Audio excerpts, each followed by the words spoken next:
Hello everyone, welcome back to my YouTube channel SK Classes। Focus 20 MCQ practice series में आप सभी का स्वागत है। आज है हमारा सेट 7। चलिए शुरू करते हैं वीडियो को। आज का हमारा पहला प्रश्न है, थोड़ा सर्वनाम का भेद है, मतलब थोड़ा किस प्रकार का सर्वनाम है। ऑप्शन है संख्यावाचक, निश्चित परिमाणवाचक, अनिश्चित परिमाणवाचक और सार्वनामिक। तो इस प्रश्न का सही उत्तर होगा ऑप्शन सी, अनिश्चित परिमाणवाचक। थोड़ा अनिश्चित सर्वनाम है। ठीक है, चलिए देखते हैं। क्वेश्चन नंबर 2 में है, कूदना क्रिया का भेद क्या है। कूदना किस प्रकार की क्रिया है? सकर्मक, अकर्मक, यौगिक, द्विकर्मक। इसका उत्तर होगा ऑप्शन बी, अकर्मक क्रिया। तीसरा प्रश्न है, सोना का द्वितीय प्रेरणार्थक क्रिया रूप क्या होगा? सोना, सुलाना, सोने देना या फिर सुलवाना।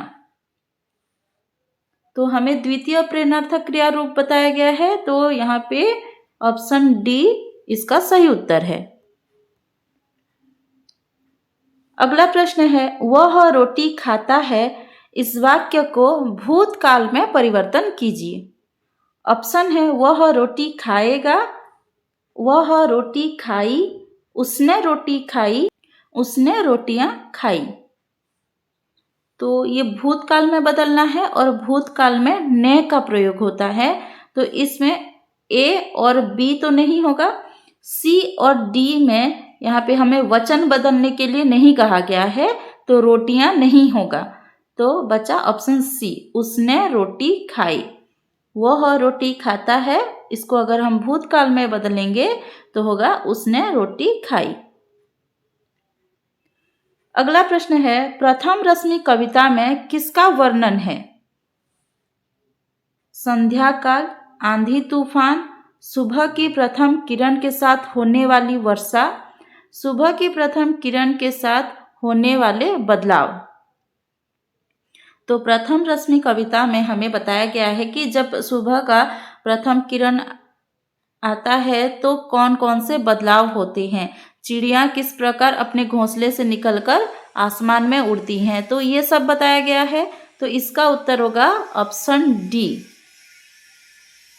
अगला प्रश्न है, अशोक के फूल निबंध में कंदर्प देवता के तुणीर में कितने पुष्पों को स्थान मिला था?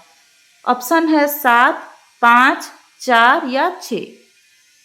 इसका सही उत्तर है ऑप्शन बी, 5।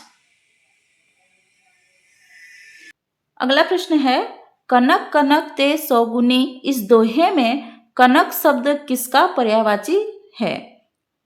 ऑप्शन है सोना और अनाज, सोना और धतूरा, सोना और पानी या फिर सोना और शाम। तो यहाँ पे कनक और कनक, दो कनक है इसमें, दोनों का अर्थ क्या है? इसका उत्तर है ऑप्शन बी, सोना और धतूरा। अगला प्रश्न है, कनक कनक ते सौगुनी, इस दोहे के अनुसार किस वस्तु को 100 गुना अधिक मादक बताया गया है? सोना, शराब, धतूरा या धतूरे का बीज। इस प्रश्न का उत्तर होगा ऑप्शन ए, सोना। क्या शस्त्र ही उपचार एक अमोघ है, यह किस दुविधा को दर्शाता है? ये जो पंक्ति है कुरुक्षेत्र से लाया गया है और इसमें जो बोला जा रहा है वो कौन सी दुविधा की बात? क्या शस्त्र ही उपचार एक अमोघ है, मतलब एक ही उपाय, जो लड़ना ही एकमात्र उपाय रह गया है। तो ये कौन सा दुविधा है?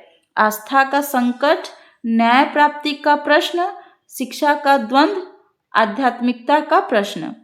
तो यहाँ पे इस क्वेश्चन का आंसर होगा ऑप्शन बी, न्याय प्राप्ति का प्रश्न।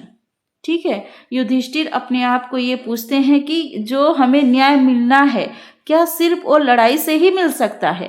तो यहाँ पे ऑप्शन बी इस प्रश्न का सही उत्तर होगा। अगला प्रश्न है, निम्नलिखित कौन सा आगत का विलोम शब्द है?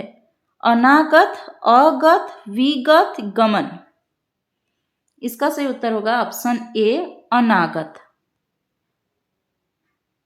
क्वेश्चन नंबर 11 है, जब सहना पैसे मांगने आता है तब हल्कू की पत्नी क्या कर रही थी? ये जो है पूस की रात कहानी से ये प्रश्न आया है। तो हल्कू की पत्नी यानी मुन्नी क्या कर रही थी? बर्तन साफ कर रही थी, चूल्हे के पास बैठी थी, झाड़ू लगा रही थी या खाना बना रही थी? तो इस प्रश्न का सही उत्तर होगा ऑप्शन सी, झाड़ू लगा रही थी। सुनंदा के पति कितने आदमी के साथ घर आए? ये पत्नी कहानी से ली गई है ये प्रश्न। इसका ऑप्शन है 2, 3, 4 या 1। तो सही उत्तर होगा ऑप्शन बी, 3। सुनंदा के पति यानी कि कालिंदी चरण और 3 दोस्तों के साथ घर वापस आए थे। अगला प्रश्न है, निम्नलिखित कौन सा कथन चित्रलेखा उपन्यास के आधार पर सही नहीं है? चित्रलेखा एक नर्तकी थी, चित्रलेखा और श्वेतांग का विवाह होने वाला था, चित्रलेखा बीजगुप्त की दासी थी, चित्रलेखा एक विधवा थी। तो कौन सा सही नहीं है? चलिए एक एक करके देखते हैं। चित्रलेखा एक नर्तकी थी, ये सही है। चित्रलेखा और श्वेतांग का विवाह होने वाला था, ये गलत है। चित्रलेखा बीजगुप्त की दासी थी, ये भी गलत है। चित्रलेखा एक विधवा थी, ये सही है, क्योंकि उसका जो पति है कृष्णादित्य, उसकी मृत्यु हो गई थी। तो ऑप्शन दूसरा और तीसरा गलत है। तो हमें पूछा गया है कौन सा सही नहीं है, तो यहाँ पे इसमें से ऑप्शन बी सही उत्तर है। क्वेश्चन नंबर 14 है, शिव शंभू शर्मा बुलबुल को कहाँ बिठाकर प्रसन्न होना चाहता था? हाथ पर, सर पर, कंधे पर, मैदान में? तो इस प्रश्न का सही उत्तर है ऑप्शन ए, हाथ पर, क्योंकि वो एक बार उसको पकड़ना चाहता था। चलिए आगे देखते हैं। व्याकरण विधि मुख्यतः किस पर निर्भर करती है? ऑप्शन है व्याकरण नियम, श्रुत लेखन, सस्वर पठन या कहानी। तो इस प्रश्न का सही उत्तर होगा ऑप्शन ए। चाहे वो आगमन विधि हो या निगमन विधि हो, दोनों में ही नियम निर्धारण का महत्व है। तो यहाँ पे व्याकरण विधि में मुख्यतः व्याकरण के नियम ही सबसे ज्यादा महत्व रखते हैं। अगला प्रश्न है, कठिन शब्दों के अर्थ कैसे स्पष्ट करने से विद्यार्थियों को सबसे अधिक लाभदायक होता है? जब हम पद्य पाठ करते हों या गद्य पाठ करते हों, तो उस समय पे जो कठिन शब्द आते हैं उसको कैसे बताने से विद्यार्थियों को ज़्यादा लाभ होता है? ऑप्शन है मौखिक रूप से पढ़कर, ऐसे ही हम शब्दार्थ को बता देंगे बोलकर, या फिर लिखित रूप से न लिखकर, यानी दोनों का ही अर्थ एक जैसा ही है। ठीक है। अगला है श्याम पट पर व्यवस्थित रूप से लिखकर या लेखन के लिए निर्देश देकर, मतलब तुम अपने किताब से देखकर लिख लो। ऑप्शन डी का मतलब ये है कि तुम अपने किताब देखकर लिख लेना, निर्देश दे दिया, बस लिखना है तुमको। तो सबसे लाभदायक जो उपाय होता है वो है ऑप्शन सी, श्याम पट पर व्यवस्थित रूप से लिखकर ही हम उनको बता सकते हैं। अगला प्रश्न है, तुमे जदि नियमित अभ्यास करिब तेबे निश्चय सफल हेब। इसको हिंदी में अनुवाद करना है। ऑप्शन है नियमित अभ्यास करने से सफलता मिलेगी, अगर तुम नियमित अभ्यास करोगे तो निश्चित ही सफल होगे, तुम नियमित अभ्यास करो तो सफलता मिल सकती है, या फिर नियमित अभ्यास करो सफलता जरूर मिलेगी। तो यहाँ पे ए, बी, सी, डी में से कौन सा ऑप्शन सही होगा? इसका उत्तर है ऑप्शन बी, अगर तुम नियमित अभ्यास करोगे तो निश्चित ही सफल होगे।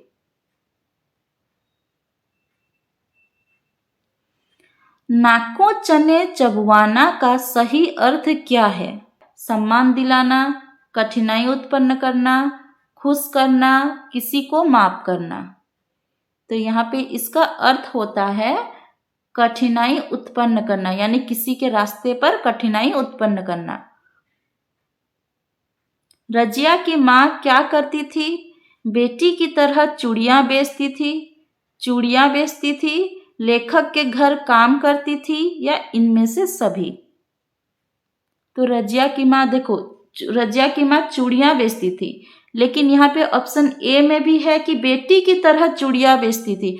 तो बेटी की तरह क्यों? बेटी थोड़ी ना सबसे पहले चूड़ियाँ बेचती थी, उसकी माँ पहले चूड़ियाँ बेचती थी, और जब उसकी मृत्यु हो जाती है तो रजिया बेचती है। तो यहाँ पे रजिया क्या करती थी? माँ की तरह चूड़ियाँ बेचती थी, ये हो सकता है। लेकिन रजिया की माँ क्या करती थी? तो सिर्फ चूड़ियाँ बेचती थी होगा। अगर ऑप्शन में आए कि बेटी की तरह चूड़ियाँ बेचती थी तो वो नहीं होगा, क्योंकि वो बेटी की तरह नहीं करती थी, उसकी बेटी माँ की तरह चूड़ियाँ बेचती थी। ठीक है, चलो अगला प्रश्न है, जो कि आज का हमारा लास्ट प्रश्न है। अष्टावक्र के लेखक कौन है? ऑप्शन है विष्णु प्रभाकर, राम वृक्ष बेनीपुरी, कमलेश्वर अज्ञे। इसका सही उत्तर है ऑप्शन ए, विष्णु प्रभाकर। तो ये था आपका 20 MCQ। आई होप आपको वीडियो पसंद आया। अगर वीडियो पसंद आया है तो वीडियो को लाइक कीजिए। अगर मेरे चैनल पे नए वीडियो देख रहे हैं तो चैनल को सब्सक्राइब कर लीजिए और नोटिफिकेशन बेल को ऑन कीजिए, ताकि आने वाले वीडियोस के नोटिफिकेशन आप तक पहुंच जाएगा। चलिए मिलते हैं एक नए वीडियो में।